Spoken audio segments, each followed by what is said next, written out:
Hi hello नमस्ते सत श्री अकाल केम छो once again welcome back to rankers channel. So Gujarat secondary और हायर सेकेंडरी एजुकेशन बोर्ड ने यूनिट टेस्ट जो 21-22 का है वो ऑलरेडी अनाउंस कर दिया है। तो यहाँ पे 25 मार्क का पेपर है जो 45 मिनट का है, जिसका सिलेबस में 1, 6, 10 एंड 15 चैप्टर है। 1, 6, 10 एंड 15 चैप्टर है।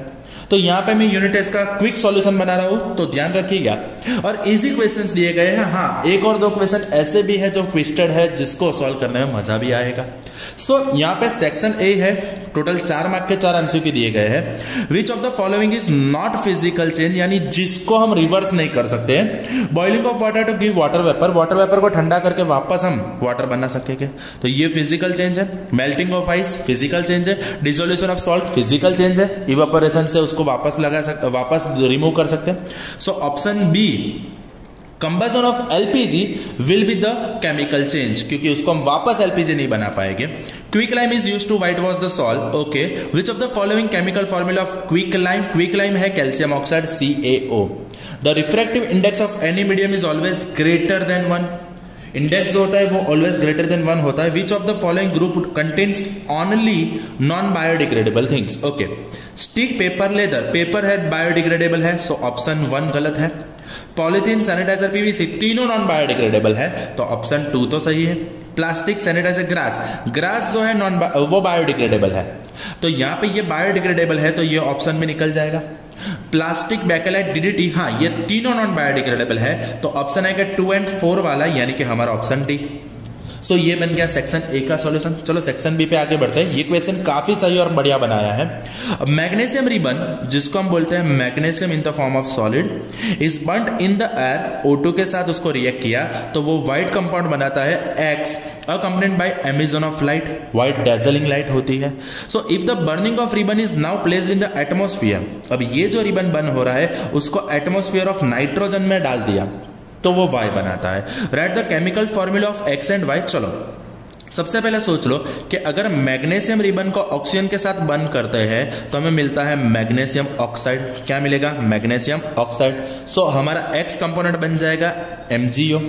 अब यही मैग्नीशियम रिबन को हमने डाला है नाइट्रोजन के एटमोस्फियर में और बंद तो किया ही है, तो ये बनाएगा, देखो Mg बनता है Mg+2 और नाइट्रोजन होता है N-3, कंबाइन करके बनता है Mg3N2।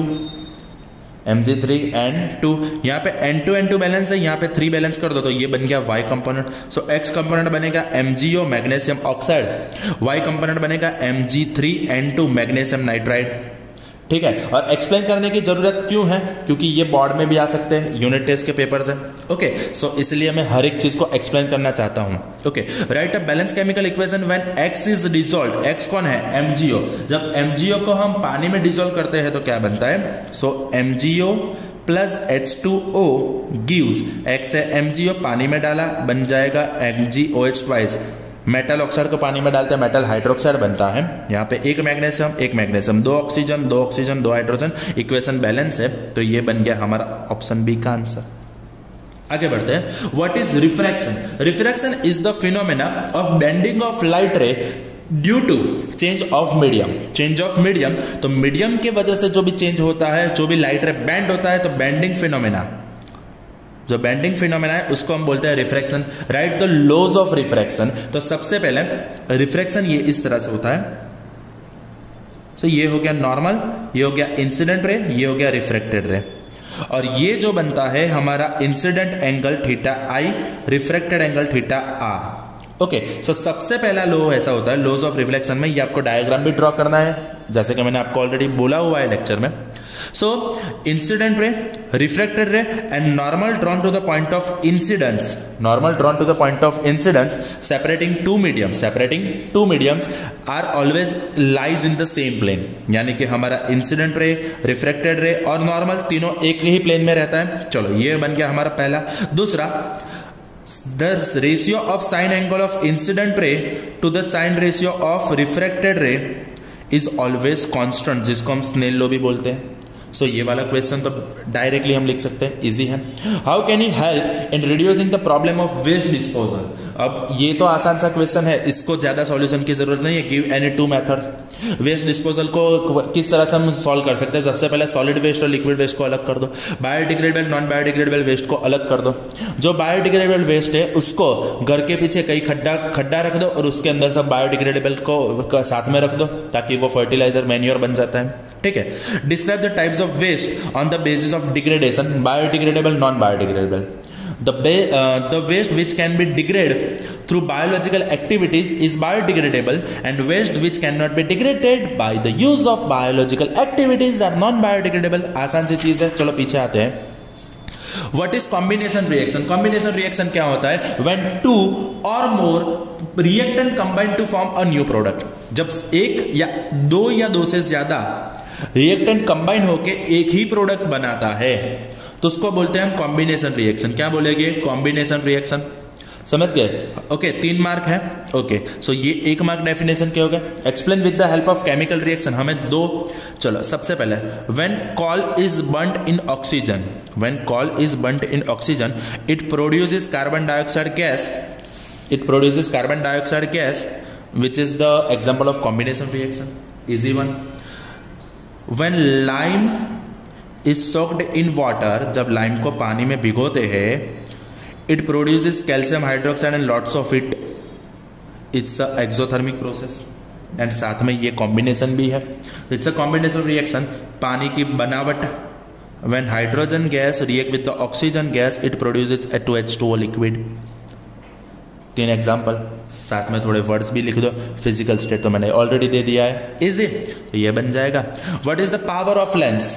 पावर होता है, power is the reciprocal of the lens, reciprocal of the focal length of the lens is known as the power of the lens. Easy, right. ऐसा unit of the power of lens, तो F जो है focal length है जिसका unit होता है metre, तो power का होता है मीटर इनवर्स, और we can say dioptre. So ऐसा यूनिट हो गया डायोप्टर, ये दूसरा मार्क। और write the equation showing relation between power of lens and focal length, P is equal to 1/f, ये तीसरा मार्क। Reciprocal of the focal length of the lens is known as the power of the lens, first point। Unit, ऐसा unit of the power of lens is dioptre और metre inverse, और ऐसा unit पूछा है तो डायोप्टर लिख दो। And the equation P equal to 1/f हो गया, easy. Observe the following diagram carefully and answer the following. So यहां पे मैंने सब नाम ऑलरेडी लिख के रखे हैं। Okay, which structure is shown in the diagram? It's a nephron. Which nitrogenous waste is are removed from blood by this structure? So nephron कौन सा नाइट्रोजनस वेस्ट रिमूव करता है? Urea and uric acid, urea and uric acid, such nitrogenous waste, urea and uric acid, such nitrogenous waste are removed from the blood by this structure. Easy one. Okay, we are going ahead. Label the different parts of the given diagram. So यहाँ पे जो X है, सबसे पहले देख लो, थोड़ा सा zoom लगा रहा हूं मैं। ओके, यहाँ पे जो X पार्ट है वो है हमारा बॉमेंस कैप्सूल। ये X पार्ट क्या है? Bowman's capsule. जो Y पार्ट है कहाँ गए? Y, तो ये Y है कलेक्टिंग डक्ट। ओके, जो Z पार्ट है वो है ग्लोमेरुलस। यहाँ पे U जो है वो है रेनल आर्टरी, और हम लिख सकते हैं branch of renal artery. Okay, और ये जो V पार्ट है it's a branch of renal vein. Okay, so ये हो गया पूरा नोमेनक्लेचर। ओके, आगे बढ़ते हैं। Identify X। X क्या है? Bowman's capsule. X is Bowman's capsule. Okay, right its shape, its shape is cup shaped, it is cup shaped. उसका फंक्शन क्या होता है? तो वो इनिशियल फिल्टरेट करता है। तो बॉमेंस कैप्सूल इनिशियली फिल्टरेट और फिल्टरेशन, और कौन कौन सी चीज होती है? लाइक मैं लिख के देता हूं ताकि आपको इजी रह जाए। ग्लूकोज, एमिनो एसिड, समझ लो, ग्लूकोज होता है, एमिनो एसिड होता है, सॉल्ट होता है, और मोर अमाउंट ऑफ वाटर, और मोर amount of water is filtered, more amount of water is filtered in Bowman's capsule. Okay, so Bowman's capsule है जिसका शेप कप शेप्ड है और उसका function of Bowman's capsule is to filter to initially filter like glucose amino acid salt and more amount of water easy. Okay, describe human digestive system पूरा track के साथ आपको लिखना आता है। सबसे पहले माउथ, उसके बाद इसोफेगस, उसके बाद स्टोमक, उसके बाद स्मॉल इंटेस्टाइन, लार्ज इंटेस्टाइन। तो आपको सिर्फ सिस्टम डिस्क्राइब करना है, उसको डाइजेशन प्रोसेस नहीं समझाना है, क्या होता है कैसे होता है थोड़ा थोड़ा लिख दो। या तो human respiratory system, human respiratory system में पता है माउथ होता है और नेजल कैविटी होता है, जिसके साथ कंबाइन होके ट्रैकिया, कार्टिलेज रिंग्स आती है। ओके, उसके बाद होता है हमारे लंग्स, लंग्स के साथ डायाफ्राम, एल्वोइल, रिबकेज। ओके, ये पूरा डायग्राम के साथ आपको आई बटन में मिल जाता है। सो यहाँ पे ये क्विक सॉल्यूशन मैंने पूरा यूनिट टेस्ट का बना दिया है। जल्दी से पेपर प्रिपेयर करो और खुद से लिखना, ट्राई करना कि खुद से ही लिखो। Okay done. सो आज के ये सॉल्यूशन में इतना ही रखता हूँ। Thank you. અને હા, જતા બીજી એક વસ્તુ પણ કહેવા માંગુ છું કે અહીંયા આગળ ઓપ્શન બી એક પ્રિન્ટિંગ મિસ્ટેક છે, કારણ કે A, B, C તો અહીંયા ઓપ્શન C આવશે, બરાબર। ક્વિક લાઇમ પૂછ્યું છે એટલા માટે કેલ્શિયમ ઓક્સાઇડ છે। અગર લાઇમ વોટર હોત તો કેલ્શિયમ હાઇડ્રોક્સાઇડ હોત, જે તમને ખ્યાલ છે, બરાબર। અને હા, ઘણી બધી વસ્તુમાં પ્રિન્ટિંગ મિસ્ટેકો, ઘણી બધી વસ્તુમાં ભૂલ છે, જેમ કે how can you help reducing problem of waste disposal, give any 2 method, તો એમાં તમે રિડ્યુસ, રીયુઝ, રીસાયકલ વાળું પણ લખી શકો છો, બંને સાચા પડશે, જે આગળ ડિસ્કસ થઈ એ પણ અને આ પણ। બેઝિસ ઓફ ડિગ્રેડેશન તો non biodegradable, biodegradable. Human respiratory system તમે આ રીતે લંગ્સ વાળો ડાયાગ્રામ ડ્રો કરી, આપણને ખબર છે જ્યારે ડાયાફ્રામ નીચે મૂવ થશે ત્યારે ઓટોમેટિક ચેસ્ટ કેવિટી વધે છે, સ્ટોમક કેવિટી ઘટે છે। ત્યારે ચેસ્ટ કેવિટી વધે છે એટલે ઓક્સિજન અંદર આવે છે। ડાયાફ્રામ ઉપર મૂવ થાય છે ત્યારે ચેસ્ટ કેવિટી ઘટશે અને CO2 બહાર જશે। બસ, તો એ બ્રીધિંગ, ઇન્હેલેશન, એક્સહેલેશન પ્રોસેસ લખવાની, ઇન્હેલેશન એક્સહેલેશન પ્રોસેસ લખવાની। ઓરમાં ખાલી ડાયજેસ્ટિવ સિસ્ટમ સમજાવવાની છે, ટ્રેક સમજાવવાનો છે, ખાલી કયા કયા ઓર્ગન્સ કઈ રીતે કામ કરે છે। ડન। સો આ વસ્તુ સાથે અહીંયા આગળ સોલ્યુશન ફરીવાર પૂરું કરું છું। ઓકે, સો આજના વિડીયોમાં આટલું જ રાખું છું। Done, thank you, that's it from my side, bye bye, ફરીવાર।